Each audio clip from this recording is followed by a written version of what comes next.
of the topic we're going to be discussing. I've actually requested the assistance of two experts in this area. James Smyth, the principal of Smyth Estate Agents, or better known as C, and Rana Stevens, who's the Senior Property Manager and the Head of Property Management at C, or Smyth Estate Agents C. Just a bit of background on James and Rana. James has 21 years of experience in sales and property management. During this period, James has sold over 1,000 properties, notably average days on the market at about 16.6, clearance rate of 96%, and an average sale value over 8% of the reserve. James, in a past life, has studied psychology and business in finance. We won't hold that against him, and applies these skills in matching buyers and properties to achieve the best results and outcomes. James is a long-term resident of Freshwater on Sydney's northern beaches, where his business is currently located. Is married to his lovely wife Alison, has two daughters, Lara and Claudia. James describes his hobbies and passions as skiing, swimming, supporting the community, and most of all, he is a dog breeder at heart. Welcome, James. Thank you, Simon. And Rana. Rana is, as I mentioned earlier, a property manager expert. She's had 15 years in this area. And I think Rana describes the fact that she's seen it all until now. Since working with James and joining James in 2009, Rana has grown the property management division by an average of 10% a year. Rana's other statistics, which she boasts, or the team, a rental arrears of 0.74% against the industry average of between 4 and 6. And the average days of a rental property on the market at just 16, which is pretty amazing, Rana. Rana's a self-confessed gym junkie. She loves being active with her 4 children and describes herself as a social butterfly. Rana, in my mind, is a perfect recipe for a property manager. She's balanced and she has care, discipline, and her attention to detail is fantastic. Welcome, Rana. Thank you, Simon.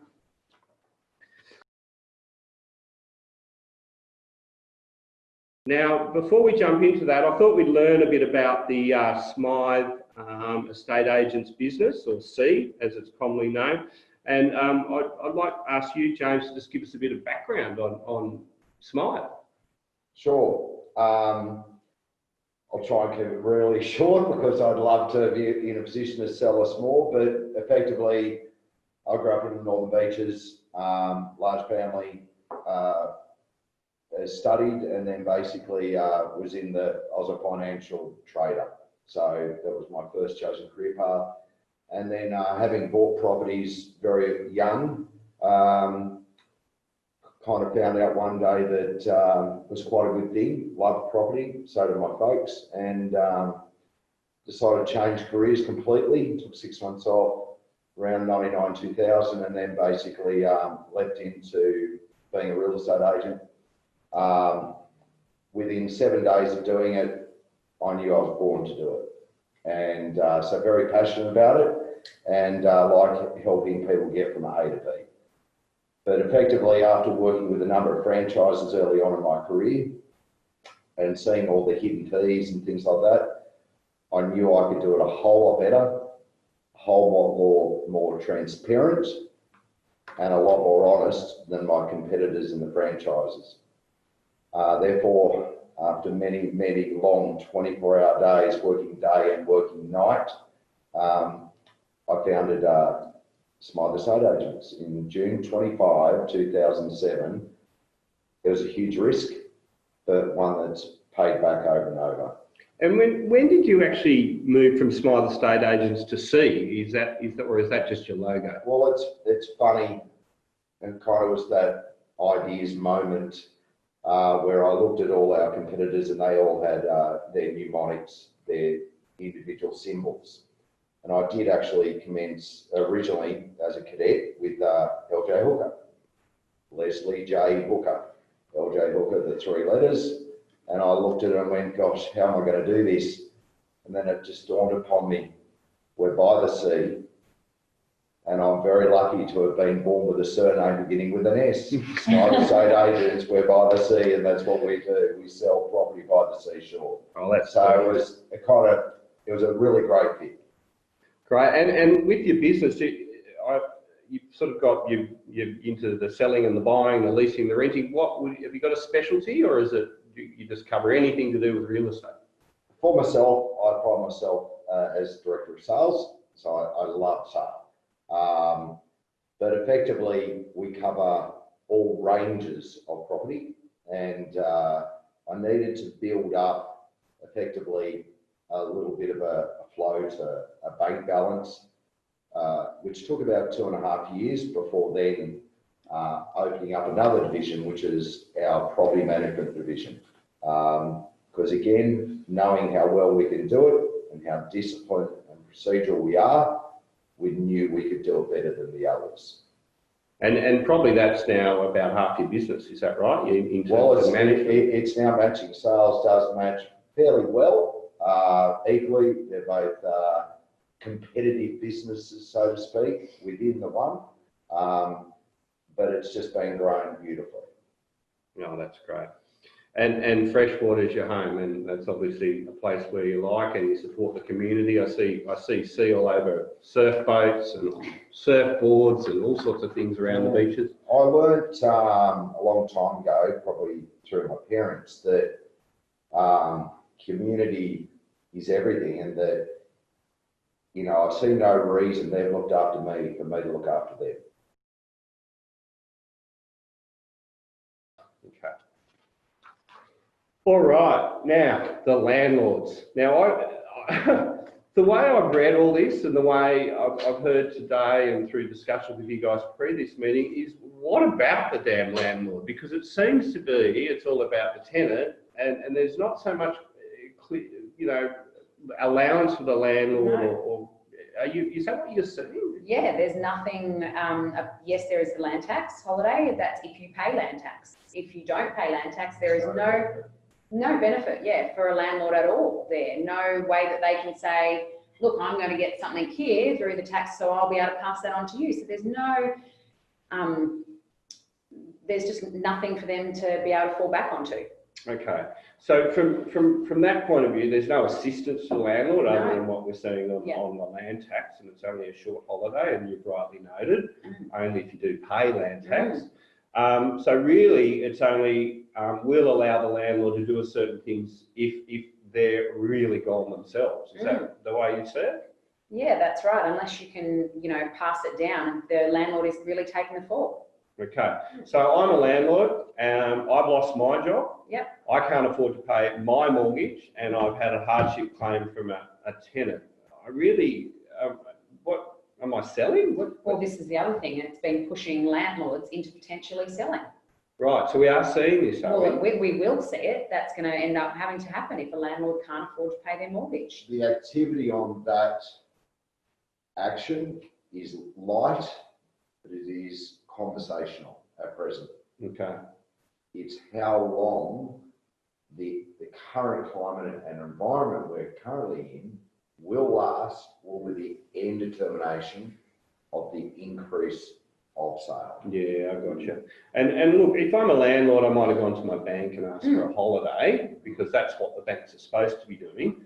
So hopefully I've got some reprieve, but more the point, like I could be out of pocket and be in a real financially strapped position, and there's no assistance there at this point. Right. The sad thing is the bank still want their money, even though it's deferred. Yeah.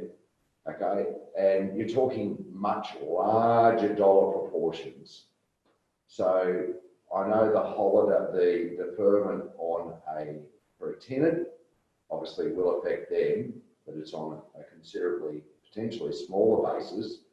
When you're looking at, say, you know, $600 a week or $1,000 a week rental, you go have a look on the flip side and say, well, it's either $5,700 or $10,000 a month on a mortgage debt that deferred balloon payment for the landlord still has to be paid back. Yeah. They still catch They up. still have to come up And with that, money, that balloons exponentially. Yeah. So the landlord on a holiday is going to hurt obviously more yeah. Of in course. that case than, Yeah. than a tenant. I mean, if they're positively geared, it may be a little bit differently, but overall, it's really going to hurt.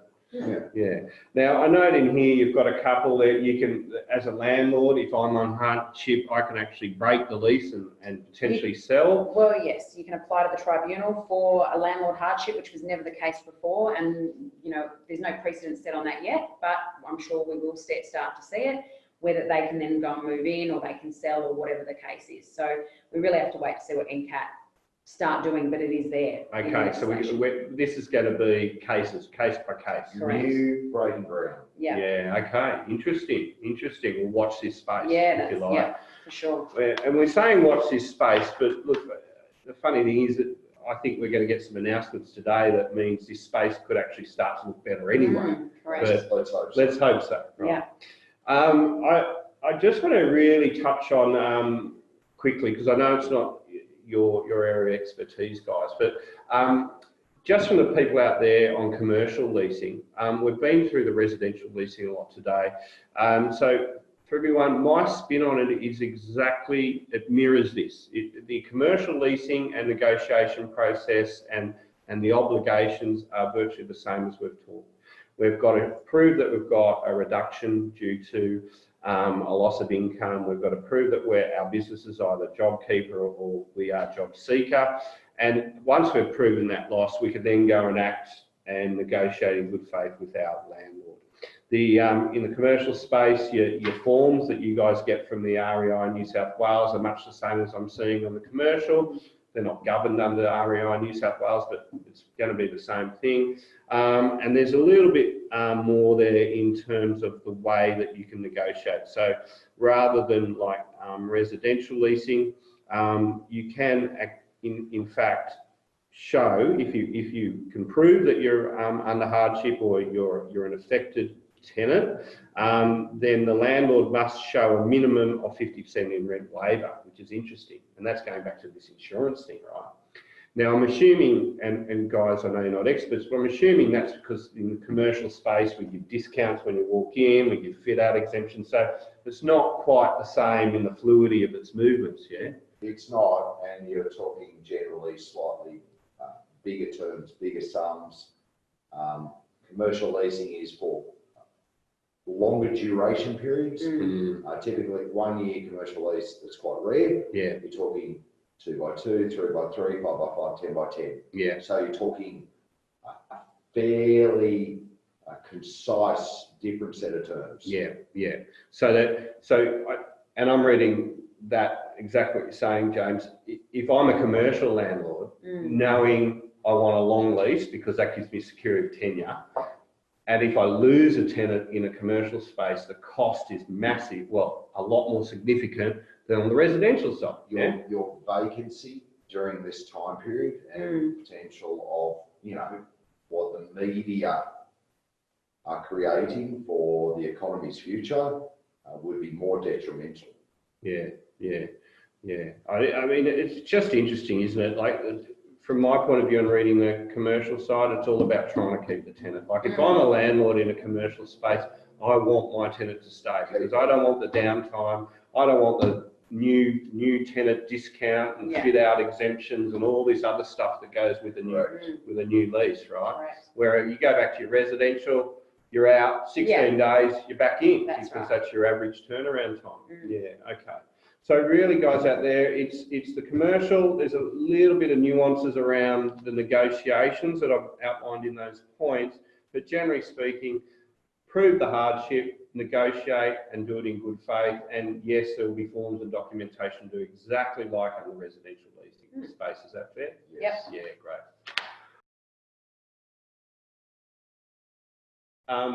In all the questions we got prior to this session, there wasn't a lot about this COVID-19 and leasing and renting.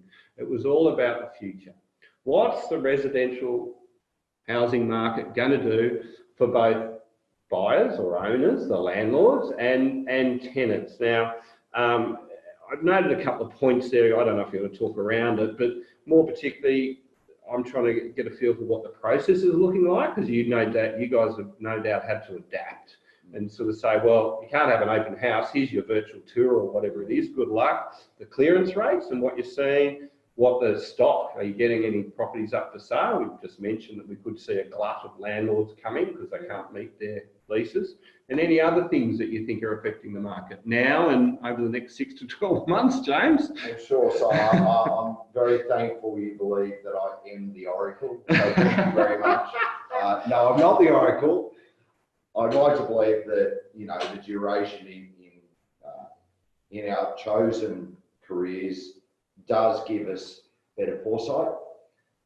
So talking about basically stock levels, look, I believe the stock levels for residential leasing, there will be a natural increase. There is no doubt about it. People lost their jobs, they'll break lease, they'll become available. Airbnbs will be massive.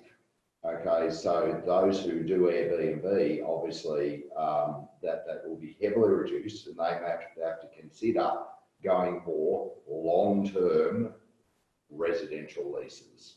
Right. Okay, because of the travel restrictions, these are holiday places, they are likely to be the glut in the market.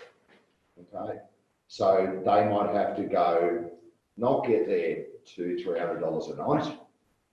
They will be there $600-700 a week rents. Okay, so we can see that will be an increase in the market. Okay.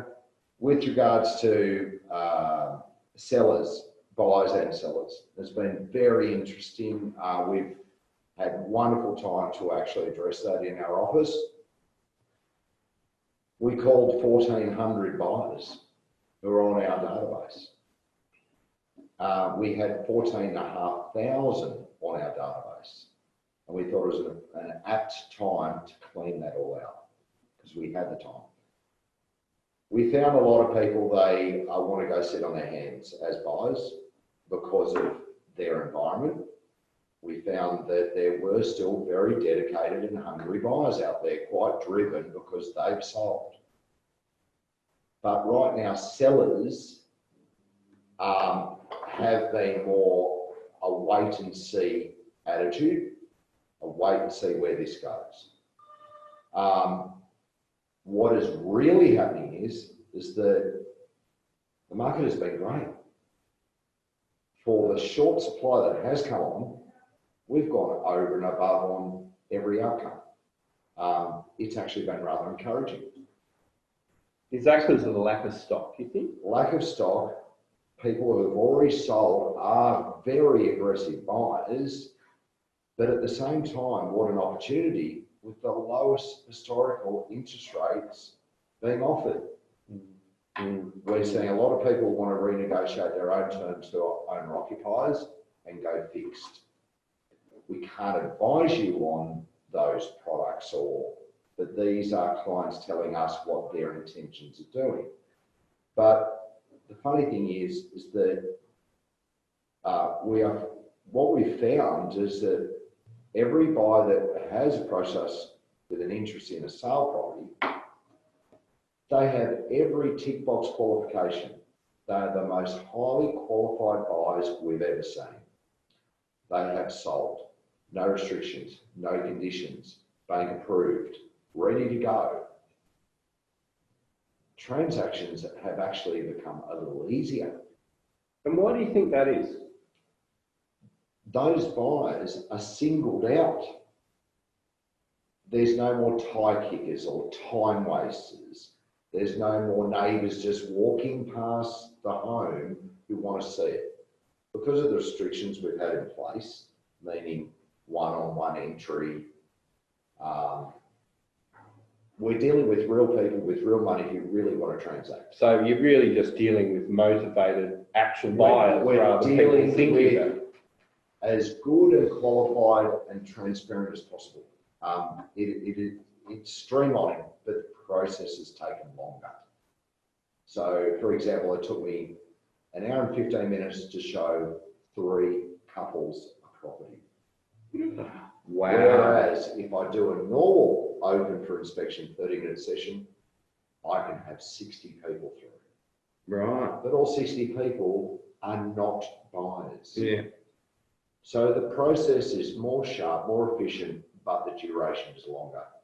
Tell me about that process. So you mentioned that it took you all this time to take 3 couples through. Do you take them through the house, or are they doing a virtual? What's happening? Okay, so look, we normally do, as a protocol, we always do property videos, or we call them, they're short versions, they're called vidlets. We always do it. So nothing for us has ultimately changed. So we're pleased about that. We've been ahead of the game for many years. Yeah. We always do a property video. We always have a conversation. It's always posted live on our web and all the related realestate.com domains. So that only hasn't changed. But qualifying over the last 6 weeks, we can only do by private appointment because open for inspection was taken away from us. Yeah. So arranging a private inspection. Family's got to clean the home. They've got to get out. It's the middle of kids' homeschooling. We have to choose the most appropriate time that works for everyone. They're out. We sanitize the buyers before they go in. We have a no-touch policy. And we're only allowed 1 individual in and then 1 out. Individual? 1. So Simon and your wife, you make the appointment. One of you has to wait outside while the other one goes in. Oh my golly gosh. So, Okay, yeah. so that is the tedious longevity of what we had to deal with. So, but that's kind of stopped now. Open for inspections, recommence this weekend. We are bursting at the seams. We're very excited, but we still have to keep the protocol, even with lease opens. They stay in closed doors in a closed environment. You still need to have a 4-metre difference of social distancing. So we'll still sanitize going in no matter what. We will, I just ask people to use good common sense because everyone has a different feeling or emotion about Corona. Use common sense. Use common courtesies, which I believe have gone out the window in previous years, but use common courtesy now. Yeah. But we're finding that the sales have actually been good.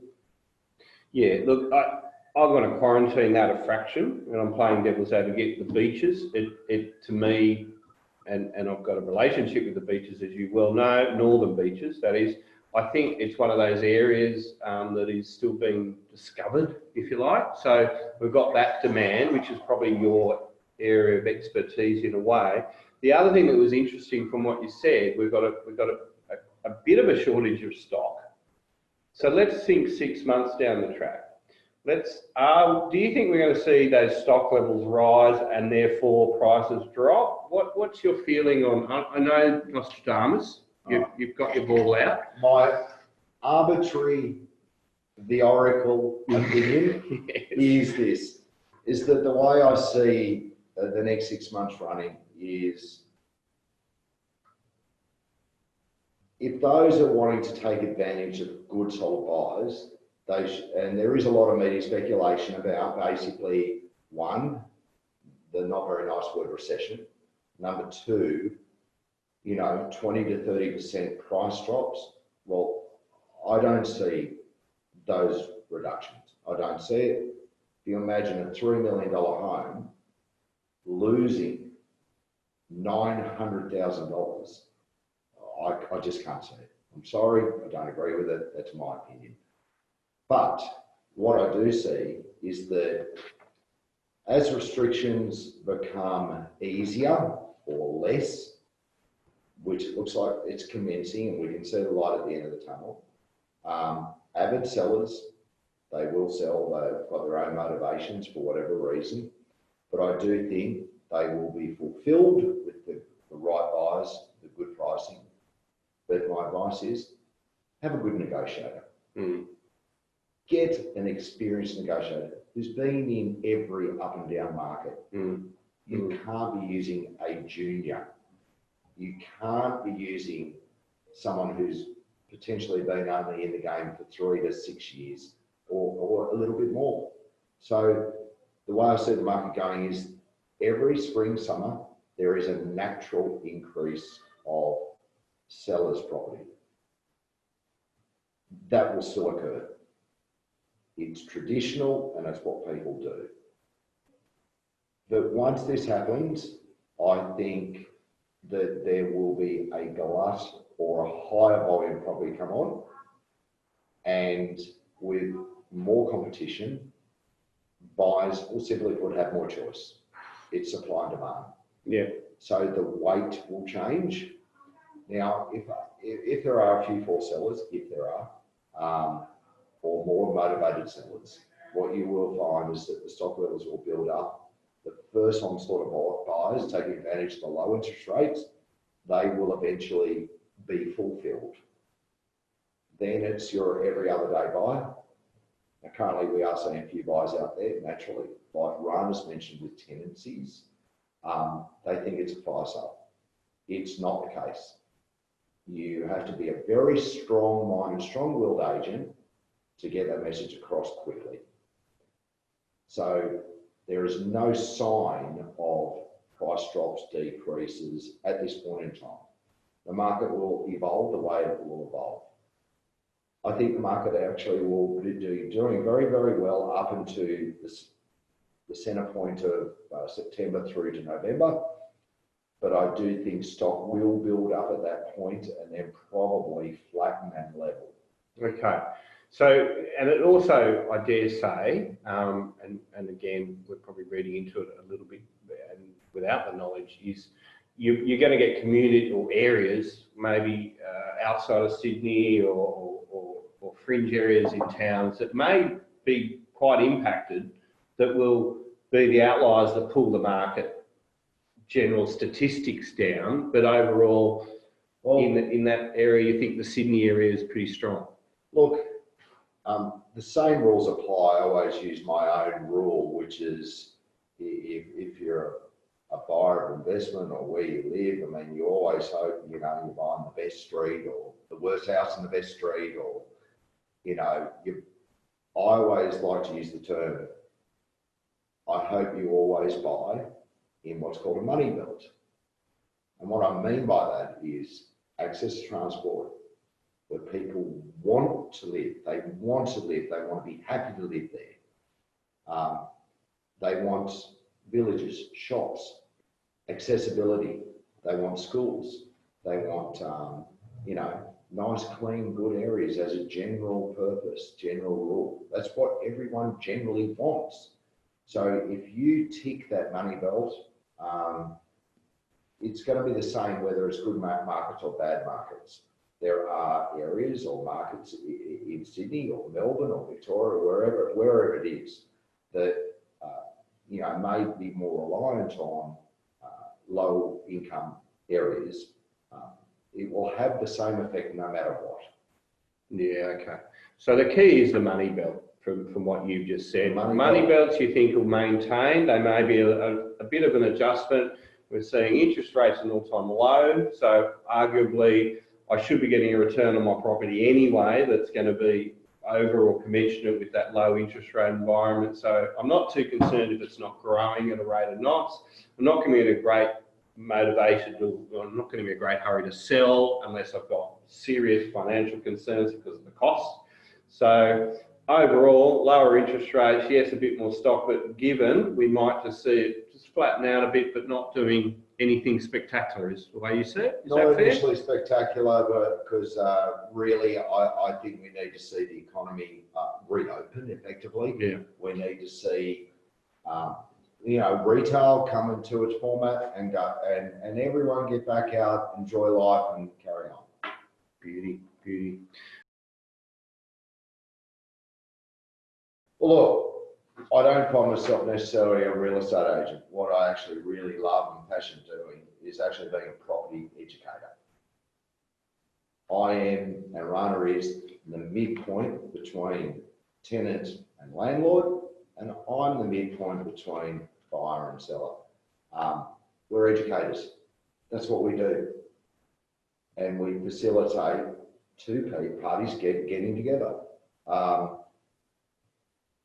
We provide a really good service on our website. So every single property that we do, we actually have a full tab on that property. It's a comparable sales tab. These are real properties, really sold. They're not fake. They happen, and there's a link to them. We have, obviously all the calculators are supplied as well. We study and research the market really, really well. So our detail about before we head into a property is paramount. Get the pricing right first, sale or lease. Very, very important. Rightio. I sound a bit distracted because I'm just having a look at the questions that have come through, guys. And I'll cover these off as best we can, and then we'll just get into a bit of a conclusion on all this. So I've got a question out there. If your turnover is down 30%, but your business or you are not eligible for JobKeeper, is there any relief available? I'm assuming you've just got to show that you have a decrease. From a tenant's perspective, you've got to show that you have some form of decrease. Now that is inclusive of government stimulus. Now, if you're not eligible for that, that's still included. So it's 25% of the overall income. Yeah, okay. So it's a 25% rule. How you get there and prove it. That's I mean, right. the JobKeeper, job seeker. That can be done in various different ways. Yeah, okay. It's all down to the burden of proof. Again, negotiation's good faith. Give me the information and we'll assess it for what it is. Yep. I've got an interesting one here, and we touched on this before the session, so we might have to defer the answer actually to go and research it. But the questions come up, if I have a rent renewal or I've got a rollover that has an increase in the lease, are increases still able to be enforced? I've heard to the contrary. I said there's a moratorium.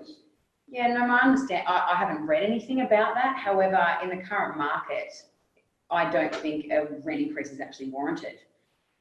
So, when you look at the property, do you think that it is actually going to be worth that amount of money if you were to put it on the market tomorrow? I don't believe that it would be warranting an increase in really any property unless they were undervalued from there. So personally, if it was to keep a tenant and I was a landlord, I would be instructing my landlord to let it go. So let's just take that a little bit further. In your standard lease agreements, and you might say there's no such thing as a standard, right? But if I took a 3-year lease with one of your, in the typical negotiation, would I have a rent increase generally imparted in that lease each 12 months? Probably, yes. We don't do them, tend to be, well, we're not doing 3-year lease, but a 2-year lease, there would tend to be an increase if the market has shown that after a year. And if the market hasn't shown it in a normal year, you'd probably not recommend an increase. Yeah, that's right. Okay. So it's really negotiation from the residential. Sure. And it's about really what you've seen the market doing. There's been times in the last year that we haven't been recommending increases because the market hasn't warranted it. Okay.